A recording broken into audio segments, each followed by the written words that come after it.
and this is probably my most controversial gaming opinion. I don't like the reboot God of War. I'm not saying it's a bad game, I think it's a very good game. I think it's well made. I think voice acting is stellar.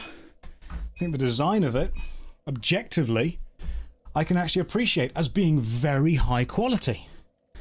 But you know what that game isn't? It's not God of War. It's a very personal, interesting, beautiful story of a dad connecting with a son with, you know, the kind of godly backdrop. But when I played the original God of War 1, 2, and 3, and that character was Kratos, I genuinely think what happened was they had built the new God of War game.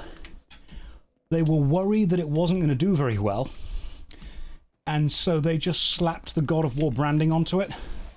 I really think that's what happened. Because when there was suddenly crafting, and there was suddenly special moves, and suddenly all of that jazz, I'm like, no. No, and an axe, the Leviathan axe, is a very cool weapon, but it's not the Blades of Chaos. And they had to bring the Blades of Chaos back. Assassin's Creed, I feel the same.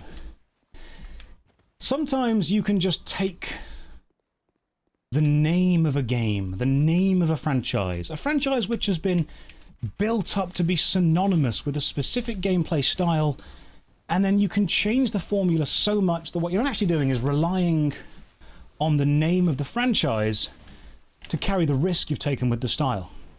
It's why I'm also not a big fan of Breath of the Wild. It's not that I don't like the game. I think Breath of the Wild as a video game is an exceptional video game. I just don't think it's an exceptionally good Legend of Zelda game. Because to me, when someone says, this is a Legend of Zelda game, there is a language of game design. I've tried to explain this to people before. There is a language of game design where certain game elements become synonymous with the thing. For example, if I say to you, hey, let's go and play Tekken 9.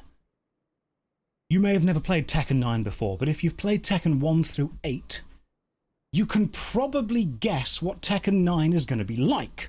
You're going to guess it's normally going to be a 1v1 side-facing beat-em-up, because the name Tekken actually contains mechanical information about the series itself. It's become synonymous with that. Devil May Cry.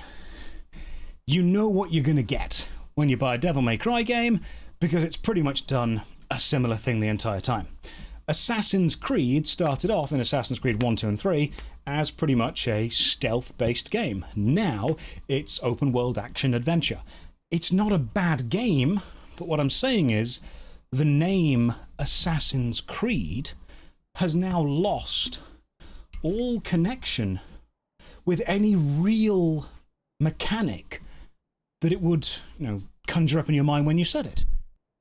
Remember Doom 3, when they pretty much moved away from the fast action pace of Doom and tried to make it a slow burn horror game?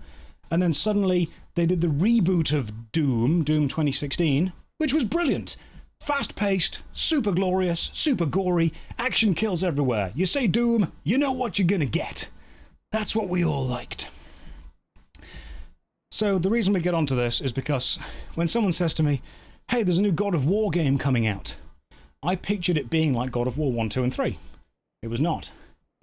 And there's got this Chains of Olympus, but we're not going to worry about that. And when someone says, oh, there's a new Assassin's Creed game coming out, I don't know what it means anymore.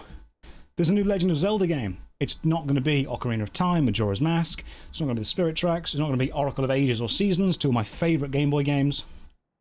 I just ultimately think, and this might be a boomer take of mine, that games companies are designing video games that have so many systems within them because they believe more systems will appeal to more players. They don't realize that actually, when you have every system in a game, it appeals to fewer people because it doesn't hyperfixate on a niche that you want to capture. They just think throwing more ingredients into the pizza makes it appeal to more people, when what it actually does is put more people off, because then they'll start to find an ingredient that they don't want. But companies then realize, oh man, we've thrown every ingredient into this game. We don't know what the game is anymore. It has no real identity anymore. How do we give it an identity that people are going to buy? How do we make it less of a business risk? I know, we'll slap a franchise name on it. That's why modern games annoy me sometimes.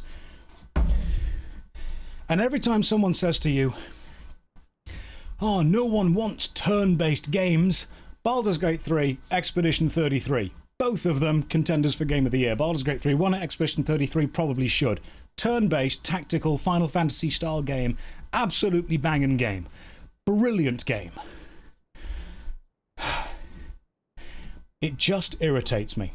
It irritates me that game designers want to design the best games they can. This is not game designers' fault. This is business's fault. This is suits' faults, executives' faults. They see video games making a ton of money, and they think, well, we've got to have crafting.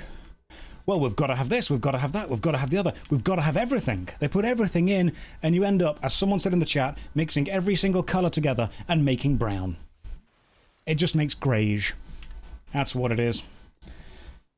That's why, again, this all comes back to Tomb Raider. When I bought, it was either Shadow of the Tomb Raider or Rise of the Tomb Raider or something of the Tomb Raider, and the first part of the game was a tutorial on stealth, on hunting, on crafting, on, you know, creation and collection, and I just thought, when I buy a Tomb Raider game, what I want is a game where I raid tombs and do jumping puzzles. That's pretty much it. It's the jumping puzzles. But no, the jumping puzzles, they weren't really there anymore. The slop, you know what, in old school RuneScape terms, perfect. The slop of compromise. That is an item in, I want to say it's the cook's, not cook's assistant, it's the following on from that Recipe for Disaster, isn't it? Where you're trying to make the goblins agree on what to eat and you just mix everything together. That was the one.